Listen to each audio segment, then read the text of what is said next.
Good morning, everyone. Well, good morning from Australia, at least. I'm Hilary Charlesworth, and I'd like to welcome everyone here today. It's fantastic. I can't say I see you, but it's fantastic. We do know that there are people joining this event from around the globe, from Indonesia and Canada, just to name two places. I've just heard there are people, and of course, around Australia. So we're thrilled to have you. I want to start by acknowledging the Wurundjeri people of the Kulin Nation, on whose land I live and work here in Melbourne. And I acknowledge that their claims to this area have never been ceded. And I want to pay my respects to the traditional owners of lands across Australia. Well, the event, as you all know, is to mark the 25th anniversary of the Beijing Conference of Women. Now, this was the fourth World Conference on Women. And you're going to hear at the end of the day, our conference is going to conclude with Maxine Beneba-Clark's beautiful poem. And one of her beautiful poems goes over, that she's written especially for our event, goes over the event. So you'll hear this again. But the first World Conference on Women was held in 20 years before Beijing in 1985 in Mexico City. And that launched the United Nations International Decade for Women. Then the second World Conference on Women was held 5 years later in Copenhagen, and the third was held in Nairobi in 1985. So the Beijing Conference followed 10 years later, indicating the global interest, 4 world conferences in 20 years, and the commitment to improving the situation of women. But it's really striking, of course, that no further formal global conferences on women have been held since then. As we'll hear throughout the day, but it's worthwhile being aware that when we speak about Beijing, we're really speaking of 2 conferences, the governmental one where there were states which adopted this Beijing Platform for Action, and of course a very lively NGO conference held some distance away at Huaru. And we're going to hear various references to those 2 conferences and their interactions today. Well, at the heart of the final sort of outcome of the official conference at Beijing was a very long and rather weighty document, the Beijing Platform for Action. But even though, as Hillary Clinton has said of it, it's 270 pages, it's hardly an easy bumper sticker slogan. But at the heart of that document is a vision that all women and girls should be able to exercise their freedoms and choices and claim their rights, such as to live free from violence, to be educated, to participate in decisions at all levels, and to earn equal pay for work of equal value. So, as many of you will know, as a sort of framework for change, the Platform for Action made commitments, states took on commitments by signing on to it under 12 critical areas of concern, and we'll hear a lot about those different areas today. But when we're taking stock of what happened at Beijing, UN Women has recently observed, and I quote from a recent document, 25 years after Beijing, no country has fully delivered on the commitments of the Beijing Platform for Action, nor is close to it. That's a sobering reflection in this new century. Research from around the world is showing us that the COVID-19 pandemic is actually exacerbating pre-existing inequalities and threatening to wind back the gains of decades of collective effort. And the latest data that we have, the latest global data, reveals that the pandemic is going to push almost 50 million more women and girls below the poverty line. So today we're both celebrating not only a really important historic event, but we're also observing the fact that the extraordinary momentum generated at Beijing seems to have come to a halt. And we're also thinking about how we can recover some of that energy for the future. I'm at both the ANU and the University of Melbourne, but I want to acknowledge that my wonderful colleagues at the Institute for International Law and the Humanities, the director is Sandhya Pahuja, have co-sponsored this seminar with the marvellous team at the Australian Human Rights Institute at the University of New South Wales. I want to just single out, I think she'll get many mentions today, the wonderful Alison Nolan, whose calm wisdom and organisation has got us here today. She's responsible for everything that is going to work today. So many, many thanks, Alison, who shifted us from the physical conference we'd hoped to hold to the virtual one you're seeing today. And I now want to introduce my dear friend and colleague, Louise Chappell, who's the co-organiser, much more than the co-organiser. I'm her sidekick on this. She's taken on much of the burden. But I just want to say in introducing her, it's been such a huge pleasure to work with Louise on the conference. I think she's been like a dose of sunshine in this COVID year, and her energy and imagination infuse the whole program. So Louise officially is the, I never know how you say this, Scientia Professor at the University of New South Wales, which is a very prestigious position there, and she is Director of the Australian Human Rights Institute.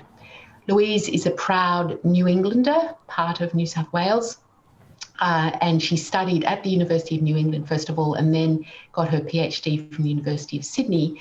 And she is, I guess, by discipline, although she's multidisciplinary, a political scientist. And her research interests, her important work has been in the area of women's rights. She's interested in gender politics and institutions, comparative federalism and public policy.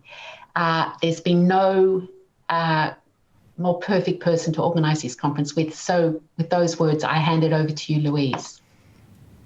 Thank you, Hilary. That's far too kind and generous of you. And I feel equally strongly that this has been a wonderful event to co-organise. It's a lovely collaboration between the Australian Human Rights Institute and the Law School at Melbourne University, and between both of us too. I suppose the genesis for this really came out of a large research grant we were working on together that wasn't successful in the end, and I think it's a very good lesson for those of us who do miss out on those very rare funding opportunities, that really good things can still come out of that hard work. So from that seed, we've grown this conference, and we're just absolutely delighted to have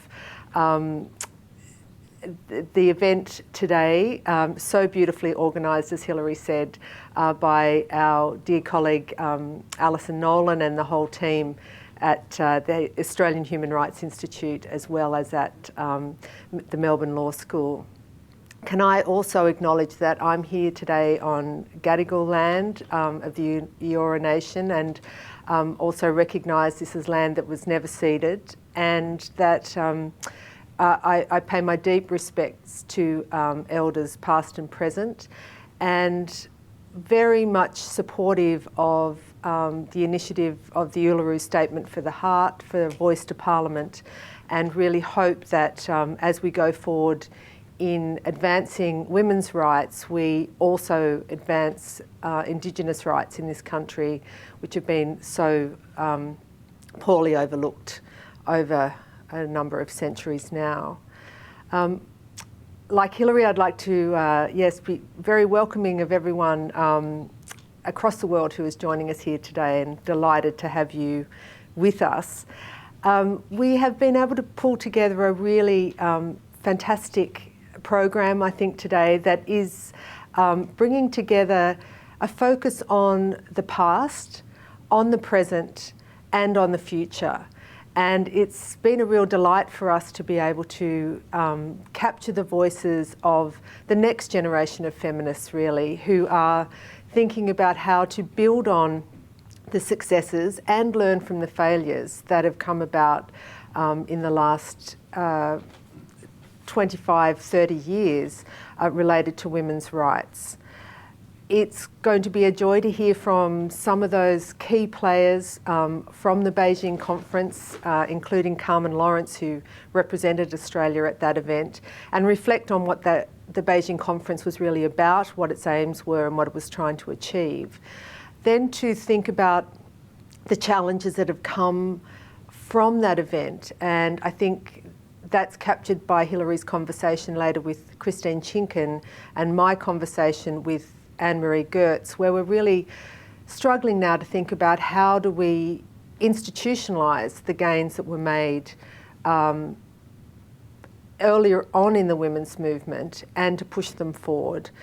But then really to spend the afternoon considering how does the next generation take this forward? How do we ensure that our daughters, nieces, grandchildren have access to rights, freedom from violence, equal pay, all of those issues that have been so critical to the women's movement nationally and internationally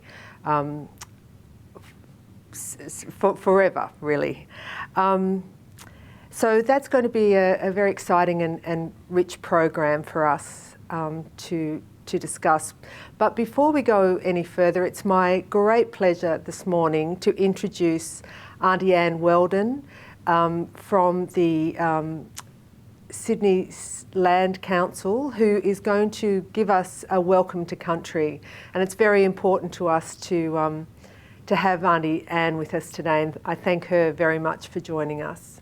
Aunty Ann, I'm handing over to you. Thank you. Thank you. Thank you very much. Firstly, today I am on the land of the mighty Eora Nation and Gadigal people.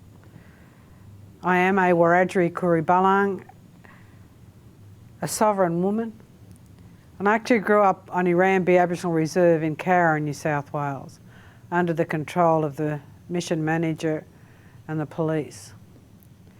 And my ancestral bloodline connects all along the lands and the waters of the Clare and the Murrumbidgee rivers.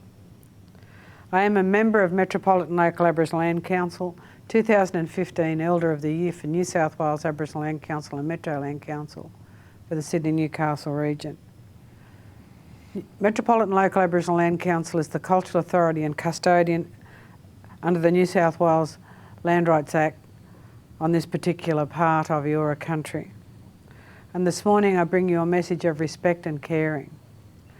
And it is important to acknowledge this country's rich first and original story. So I would like to pay my respect to elders past and present of all Aboriginal and non-Aboriginal people that have joined us here today, and express my gratitude for the sacrifices that has been made by our elders to create a better quality of life for all peoples here in our country in Australia. And it is indeed a humble privilege for me to provide a welcome to country. For me it is a profound honour and a luxury of time that has been given by many warriors that started the traditions for everyone. And a welcome isn't just words, it's a reflection of where we are. Not this modern day structure, but the continuous link of life, lesson, purpose and nurturing supplies. And the boundaries of traditional owners are not defined by the hand and a pen, but through the natural landscape of our incredible earth. And the Eora Nation's country spans from the Hawkesbury River to the north, the Nepean to the west, and the Georges River to the south. And I acknowledge the Gadigal people, whose spirits and ancestors will always remain within their land, our Mother Earth. And whenever you travel across this incredible, beautiful continent of ours here in Australia, you are entering the lands of a nation, a tribe and a clan, which have existed and belong to these lands for more than 65,000 years. First Nations of this land, we are very diverse, unique and we are the most sustainable people on the planet. We are the oldest living culture in the world. And it is important to acknowledge this country's rich first and original history. So let me pay homage to the many warriors that created pathways for all of us, the ones recognised and the ones that you have never heard of. And our journey and milestones will only be realised if we can see, if we can feel, and if we can be a positive difference put into place. And we must commit to making our world, our society inclusive, breaking through barriers, not creating them. For all of us together can bring about positive changes to multiple generations, starting with the healing of past generations, and by declaring what should not have taken place to the present day generations, giving them hope. For our creators have certainly shown us a way of creating a better future for the next generations, for everyone in our country. But sadly, the lessons have been learnt at my people, at Aboriginal people's expense, and at our devastation should and must be acknowledged. But to listen, learn, and to come together to heal and prevent the heartache from ever happening again. So as you connect, learn and share today, tomorrow and beyond, don't live regretting what should have been done, but create a legacy of what must be done. For our future is only as good as our past. Our future is only as good as our history, and we must reflect upon the footsteps that we are all leaving to know where we are heading. Shaping a world that we can all be very proud of, and the truth needs to be told, but it must be heard if we are to walk together. So join me by learning from the ancient and living teachings of these land's first peoples. We can all draw upon my people's strength as we continue on our journey together, for we believe our ancestors' spirits walk beside us, guiding and lighting our ways. And we ask that you walk beside us. Please don't walk ahead of us, and allow my people, Aboriginal people, to share the wealth and the prosperity that our country has to offer. For in doing this, it will certainly allow us to reach our own destiny. I'd like to take this opportunity also to thank New South Wales Uni and for inviting me to come and conduct the welcome at your Beijing Platform for Action event, in the Progress Retreat and the future of women's rights. I've got to say that, my Wiradjuri nation is matriarchal, but within our culture and customs, our men and women were always one and equal. So it is nothing new for us to certainly stand up, speak our rights and have our rightful place within our communities and our society as Aboriginal people in the Wiradjuri nation. I've given that it's a women's event, just want to say the toast that here's to strong women. May we know them, may we be them, and may we raise them, because I know I certainly raised 3 strong Wiradjuri women, and I'm doing the same with my granddaughters, as I speak. So thank you for allowing me, to conduct the welcome at your incredible event, and I wish you every success. There is one request I ask everybody most times when I do the welcome, is for each and every one of us to remember our loved ones that have passed over before us, the incredible giants that have allowed us to stand on their shoulders, the beautiful people that are with you right now, but more importantly, those beautiful little precious little ones that follow in our footsteps. So may my people's spirit walk and guide all of us as we continue on our journey together, and let that journey be one where we will continue to make our country the best in the world. Once again, welcome to the land of the mighty Eora Nation and Gadigal people. Always was, always will be, Aboriginal land. Thank you very much. Thank you so much, Aunty Ann, for those incredibly warm and welcoming words and wise words. I think we have so much to learn from your people, and as you say, around equality and respecting elders and our young people. So that was a perfect start to our day, and thank you so much for coming and sharing your wisdom with us.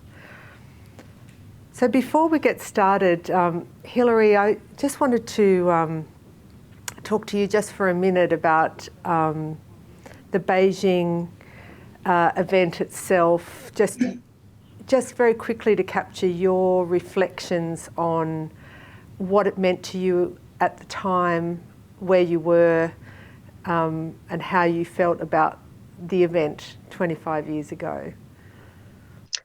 Well, thanks, Louise. I'm old enough to think that it was just yesterday, so it seems very recent to me, although I also date it by the age of my children at the time.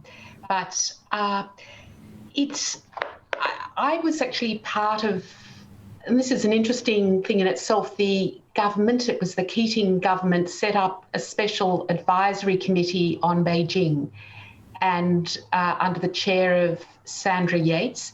And it was a marvellous group, and we met for about 18 months in the lead up to Beijing to discuss possible Australian views. And many of my colleagues actually went along to the Beijing conference. I didn't. I watched it from afar because of it would have been a long time to be away from very small children at the time. But if I can just say, the one thing that I think is so often overlooked in Beijing, and one of the many very advanced and radical parts of it, are the commitment to the reduction of military expenditure that's contained in that. And as governments all over the world seem to be, curiously, in face of a pandemic, thinking that more military expenditure would be a good idea, I haven't worked that connection out. I think it's, when we look back at the language in Beijing, some of it seems a bit dated, but one of the very interesting things is the commitment to reduction of military expenditure and curbing of the arms trade. What about you, Louise? Can I squeeze in a question? Where were you at the time? I think you were probably still in high school. And when did you become aware of it? Well, I wasn't in high school, actually. I was between finishing high school and going to university. So I was out in the world working. And it was such a tumultuous time then. There was so much going on.